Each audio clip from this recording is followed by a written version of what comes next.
I can confirm the president has not even met with Raila Odinga. He has not even spoken to Raila Odinga, leave alone meeting, leave alone a handshake. Therefore, there is nothing touching on a handshake. The bipartisan approach is an approach that looks at the interest of the country over and above the partisan interest. Because I may have my own interest from the Kenya Kwanza side, or the Kenya Kwanza interest. Azimio may have their own interests that may not necessarily, the partisan interest may not necessarily be the interest of the Kenyan people. And therefore, we are looking at a bipartisan approach that will carry the interest of the nation above partisan interests. And that's basically the definition of the bipartisan approach, other than the partisan approach that could be leaning towards one side or the other side. And it has absolutely nothing to do with a handshake. I see there are some quarters who are very excited that there is a handshake. I can confirm to you there is no handshake. Kitajataja ati tuna haja na maisha yako, hatuna haja na maisha yako, tuna haja na maisha ya Wakenya wenye unaua kwa maandamano, vijana wenye wamekufa Kisumu, watoto wa wenyewe, na wewe Raila huwezi hata tembelea hizo mafamilia, lakini una nguvu, una uwezo wa kwenda kumtembelea shamba la Uhuru Kenyatta kuangalia miti iliyokatwa na kondoo. Kondoo na miti ndio ziko na maana kuliko maisha ya wananchi kweli? Tumwambie tusimwambie? Wewe Raila, elewa vizuri, maisha ya kondoo ni muhimu, miti ni muhimu, lakini maisha ya watoto ya wenyewe wenye unaelekeza wakafe ndio muhimu zaidi. Mali ya familia ya Kenyatta ni muhimu kama mali ya vijana na wamama ambao umebomolea maduka zao Kisumu, kama mali ya wale watu wa Embakasi.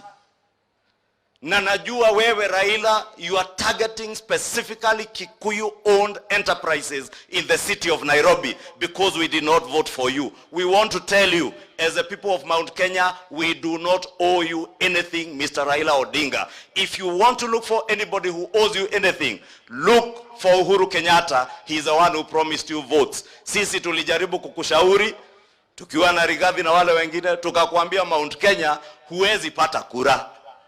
Kwa hivyo usitupanish na kubomoa biashara za watu wa Mlima Kenya eti sababu tulikataa kukupea kura. Heshimu mali ya watu wengine vile yako inavyoheshimiwa.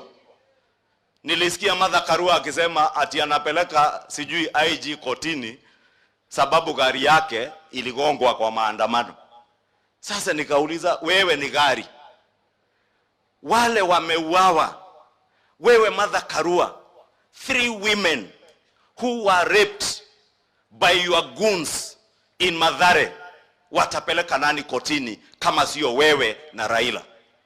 And I want to declare today, Raila, Your Excellency, don't treat Raila Odinga with kid gloves. Asipembelezwe, ako na bahati ni wewe naibu wa rais na rais muko kwa uongozi. Kama ingekuwa mimi, huyo mtu angeona. Huyo mtu ati ubomoe biashara za watu, uende ukapore mpaka maiti, unatoa maiti kwa sanduku, unatupa nje, uibe sanduku la maiti, unabomoa biashara za watu Nairobi. And Raila Odinga, we respected you as a father of democracy in this country, but you have since transitioned from a fighter for democracy to a hired goon. You are now a mercenary for hire, hired by Uhuru Kenyatta to try and blackmail a legitimately elected government by the people of Kenya. We want to demand that the government must now treat Raila Odinga as a leader of goons, as a leader who is leading hooligans who are maiming, raping and looting people, not just in Kisumu, but also in parts of Nairobi. And they must be stopped. Wasimamishwe, wasisimamishwe. Wasimamishwe wasisimamishwe? Na unajua ni venye tu tunapenda amani, Mheshimiwa Naibu wa Rais.